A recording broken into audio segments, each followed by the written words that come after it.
Hello. यहाँ पर semester 6 के लिए जिनका मेन हिंदी है उनके लिए एक प्रश्न बनता है कि हिंदी में आत्मकथा के उद्भव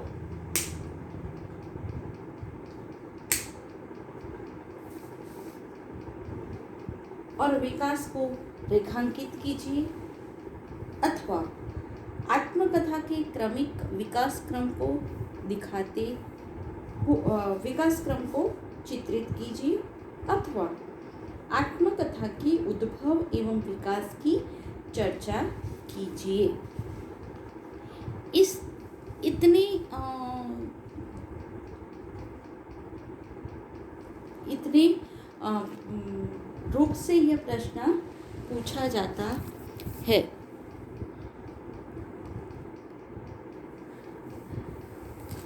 अब हम इस प्रश्न के उत्तर के मुद्दों की चर्चा करते हैं।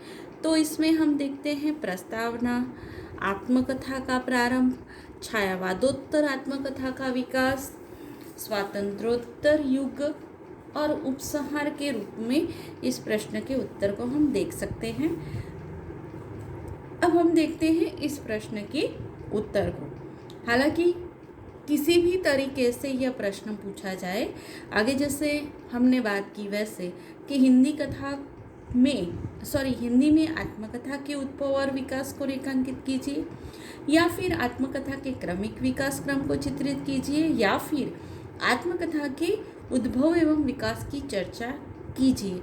किसी भी रूप में यह प्रश्न जब हमारे सामने आएगा तब हम उसका उत्तर इसी मुद्दों के साथ देंगे।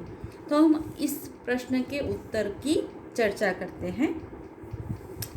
आधुनिक काल को गद्य काल कहा जाता है क्योंकि इस काल में हिंदी में गद्य लेखन का प्रारंभ हुआ एवं गद्य की विभिन्न विधाओं का जन्म हुआ, जिसने क्रमशः विकसित होकर हिंदी गद्य साहित्य को समृद्ध किया।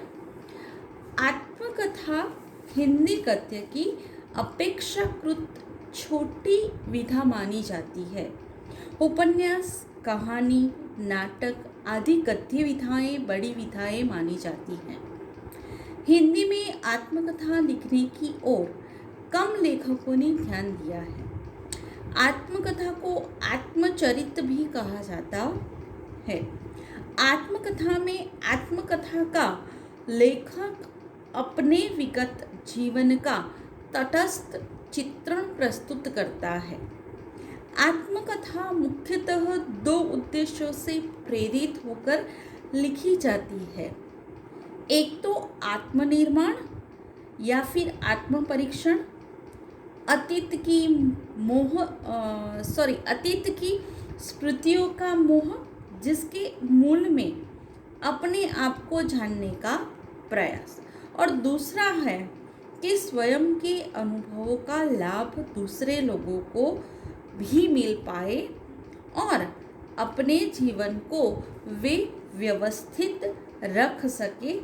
यह दो उद्देश्य से प्रेरित होकर आत्मकथाएं लिखी जाती हैं। आत्मकथा लिखने में लेखक की कसौटी होती है। उसे पूर्ण ईमानदारी और सच्चाई के साथ अपने जीवन के सभी पक्षों का चित्रण करना पड़ता है। आत्मकथा के माध्यम से पाठक लेखक की विचारधारा, मान्यताएं, जीवन, संघर्ष आदि को जानकर अपने व्यक्तित्व का विकास कर सकता है। जैसे महात्मा गांधी द्वारा लिखी गई उनकी आत्मकथा से केवल भारत के ही नहीं बल्कि विश्व के करोड़ों लोगों ने भी लाभ पाया है। आज भी गांधी जी की आत्मकथा, जो मूलतः गुजरात में है, अथवा हिंदी अनुवाद उतना ही लोकप्रिय है। अब हम देखते हैं आत्मकथा का प्रारंभ।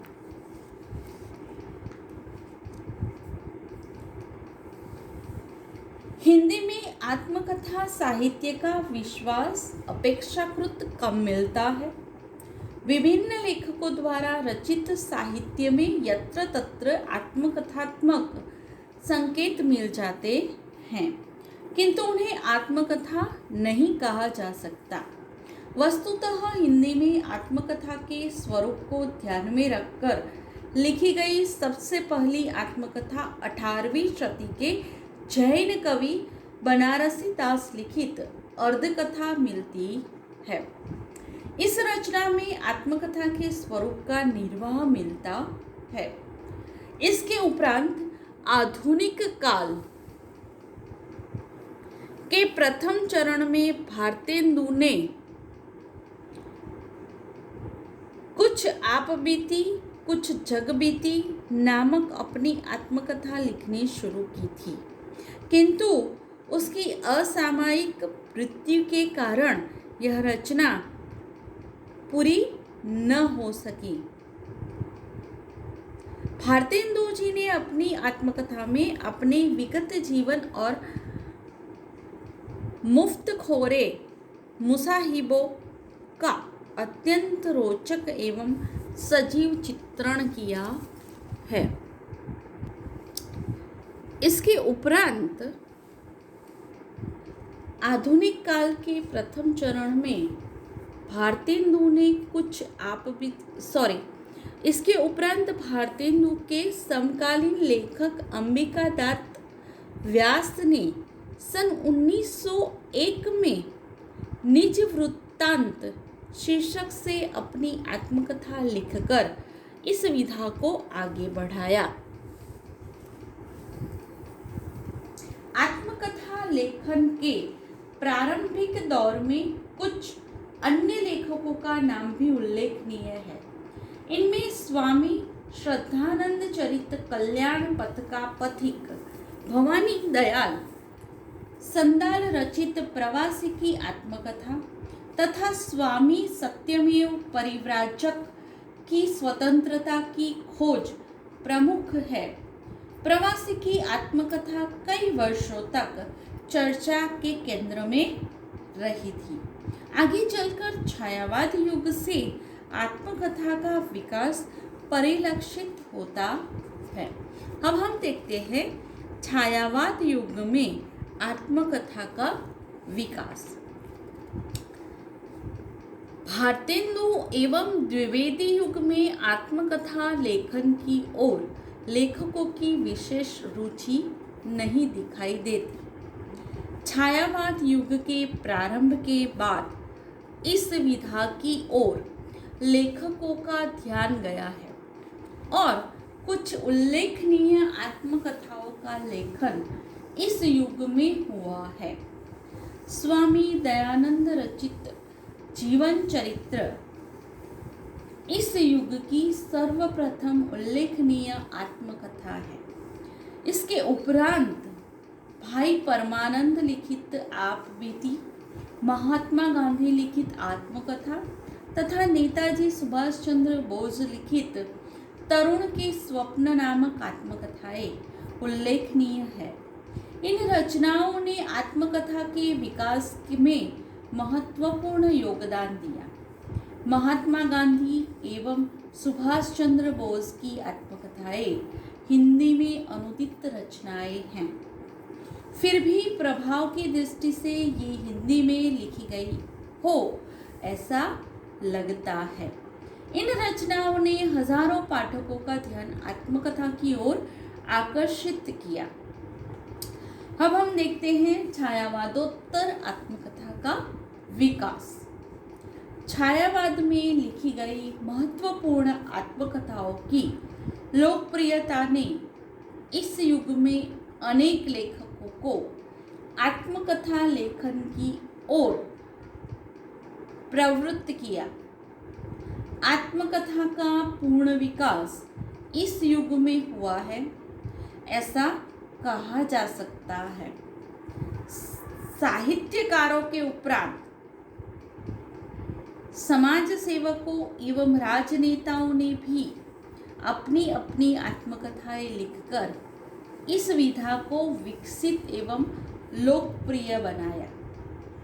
पूर्ववर्ती युग की अपेक्षा इस युग में साहित्यकारों द्वारा लिखित आत्मकथाओं का अधिक प्रकाशन हुआ। इसके उपरांत कवियों, कथाकारों, आलोचकों आदि विभिन्न विधाओं के लेखकों ने भी आत्मकथाएं लिखकर इस विधा को के विकास में अपना महत्वपूर्ण योगदान दिया। इस युग के श्रेष्ठ आत्मकथा लेखकों में हरिभाऊ उपाध्याय, श्याम सुंदर दास, वियोगी हरि, राहुल सांकृत्यायन, यशपाल, स्वामी सत्यदेव परिव्राजक, शांतिप्रिय द्विवेदी, देवेंद्रनाथ सत्यार्थी, देवराज उपाध्याय, चतुर्सेन शास्त्री, पांडे बेचन शर्मा, रामविलास शर्मा, वृंदावनलाल वर्मा, हंसराज राहबर, रामदरस मिश्र और हरिवंश राय बच्चन जी के नाम सर्वाधिक उल्लेखनीय है। इन लेखकों की आत्मकथाओं में श्याम सुंदर दास की मेरी आत्मकहानी, हरिभाऊ उपाध्याय की साधना के पथ पर, राहुल सांकृत्यायन की 5 खंडों में प्रकाशित मेरी जीवन यात्रा, वियोगी हरि की मेरा जीवन प्रवाह आदि अत्यंत प्रसिद्ध है। इनके लेखकों ने पूर्ण ईमानदारी और सच्चाई के साथ अपने जीवन को पाठकों के सामने रख दिया है। इन लेखकों की विचारधारा, सिद्धांत, समाज के प्रति अपना कर्तव्य एवं जीवन संघर्षों के अनेक रोचक प्रसंगों का सहज चित्रण हुआ है। इन लेखकों ने अपनी आत्मकथाओं में अपने जीवन के साथ समूचे युग को प्रस्तुत किया है। अब हम देखते हैं स्वातंत्रोत्तर कालीन आत्मकथा का विकास। आत्मकथा का विकास तो छायावादोत्तर युग में स्पष्ट रूप से हो चुका था, परंतु उसका विस्तार स्वातंत्रोत्तर काल में हुआ। सन 1950 के बाद हिंदी साहित्य के अनेक प्रतिष्ठित लेखकों, समाजसेवी महापुरुषों, राजनेताओं एवं विभिन्न क्षेत्र की सफल व्यक्तियों की आत्मकथा के प्रकाशन ने इस विधा के विकास को विस्तारित किया। इस युग के प्रारंभ में ही साम्यवादी विचारधारा के प्रसिद्ध कथाकार यशपाल की आत्मकथा सिंहावलोकन का 3 स्वरों में प्रकाशन हुआ। उनकी इस रचना में व्यक्तिगत जीवन के साथ साथ क्रांतिकारी दल की गतिविधियों का भी चित्रण हुआ है। इसके उपरांत अनेक आत्मकथाएं प्रकाशित हुई, जिनमें स्वामी सत्यदेव परिव्राजक की आत्मकथा स्वतंत्रता की खोज में एक ऐसे निर्धन एवं नेत्रहीन व्यक्ति की कथा है जिसने अनेक अभावों में भी अनेक प्रकार की कठिनाइयों का सामना करते हुए मानवीय स्वतंत्रता के प्रचार प्रसार के लिए देश विदेश में यात्राएं की तथा विचार स्वातंत्रता के महत्व को प्रस्थापित कर दिखाया। शांतिप्रिय द्विवेदी जी की आत्मकथा परिव्राजक की प्रजा में लेखक के जीवन के विविध पक्षों का अत्यंत मार्मिक चित्रण हुआ है। देवेंद्रनाथ सत्यार्थी की आत्मकथा 2 भागों में प्रकाशित हुई है। एक चांद सूरज के वीरन और 2 नील यक्षिणी। नील यक्षिणी के में लेखक ने अपने जीवन के 1927 से लेकर 1984 तक के समय को उजागर किया है।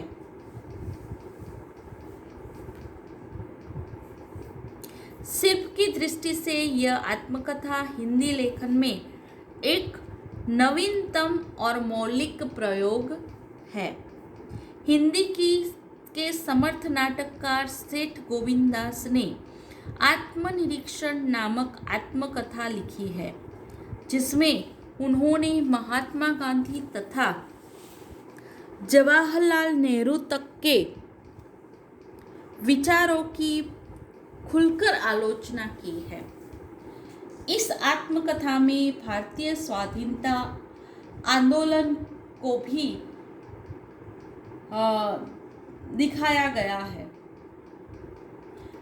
देवराज उपाध्याय की आत्मकथा 2 भागों में विभक्त है।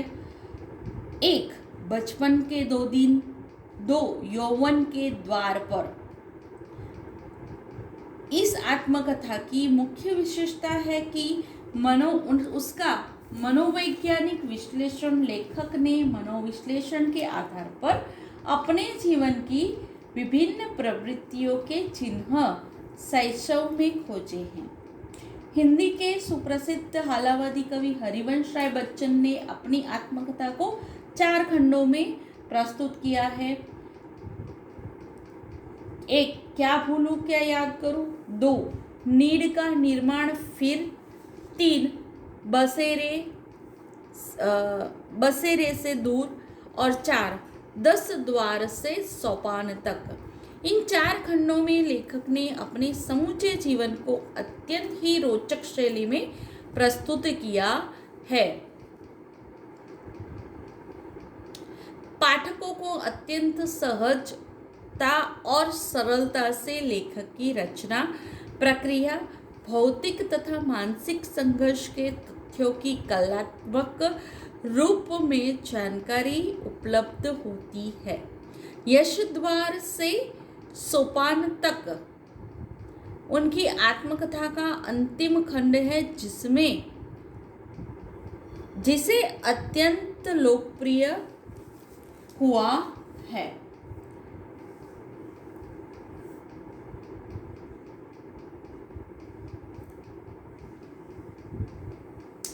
अन्य साहित्यकारों ने भी आत्मकथा लेखन के माध्यम से पाठकों को आकर्षित किया है।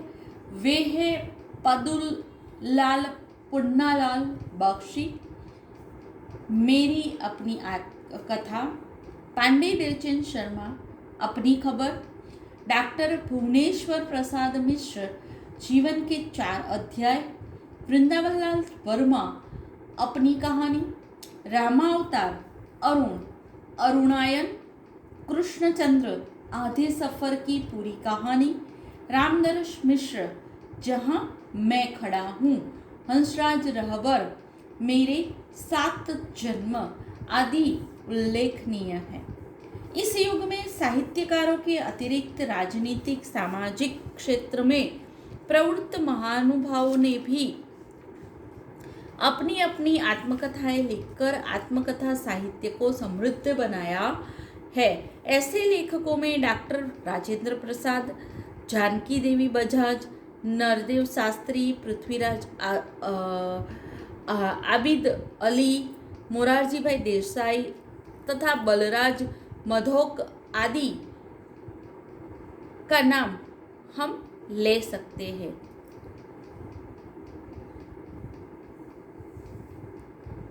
इन सभी में डॉक्टर राजेंद्र प्रसाद द्वारा लिखित आत्मकथा को आलोचकों ने सर्वश्रेष्ठ आत्मकथा कहा है। इस आत्मकथा में लेखक के त्यागपूर्ण जीवन के साथ साथ भारतीय स्वतंत्रता संग्राम का इतिहास भी जीवंत हो उठा है। जानकी देवी बजाज का नाम इसलिए उल्लेखनीय है कि आत्मकथा लेखन के क्षेत्र में वे पहली महिला लेखिका है। लेखिका भारतीय स्वाधीनता संग्राम में भी सक्रिय थी और इसीलिए उन्हें अनेक राजनेताओं के संपर्क में आने का सौभाग्य मिला था, जिसकी अनेक झांकियां उनकी आत्मकथा में मौजूद है। इस युग में आत्मकथा लिखने वालों में कुछ एक पत्रकारों, अध्यापकों, फिल्म के कलाकारों, वकीलों आदि भी शामिल है।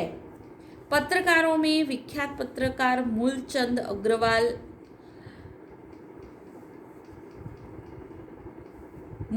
अग्रवाल की आत्मकथा, एक पत्रकार की आत्मकथा तथा इंद्रवाचस्पति की आत्मकथा पत्रकारिता के अनुभव में निजी जीवन प्रसंगों के चित्रण के साथ साथ पत्रकारिता के क्षेत्र में हुए अनुभवों का अत्यंत रोचक वर्णन मिलता है। अध्यापकों द्वारा लिखी गई आत्मकथाओं में कालिदास कपूर की मुर्दरिस की आत्मकथा, प्रिंसिपल दीवान चंद की आत्मकथा, मानसिक चित्रावली उल्लेखनीय है। वकीलों द्वारा लिखी गई आत्मकथाओं में गणेश वासुदेव मावलेकर की मेरा वकालती जीवन सर्वाधिक उल्लेखनीय है। फिल्मी कलाकारों द्वारा लिखित आत्मकथाओं में प्रसिद्ध अभिनेता बलराज साहनी की मेरी फिल्मी आत्मकथा विशेष उल्लेखनीय है। इस युग में विदेशी तथा भारतीय भाषाओं में लिखी गई श्रेष्ठतम आत्मकथाओं के हिंदी में हुए अनुवादों ने भी आत्मकथा साहित्य को समृद्ध किया है। ऐसे अनुदित आत्मकथा लेखकों में के.एम. मुंशी, काका कालेलकर, वीर सावरकर, डॉक्टर राधाकृष्णन, रविंद्रनाथ ठाकुर, अमृता प्रीतम आदि उल्लेखनीय है।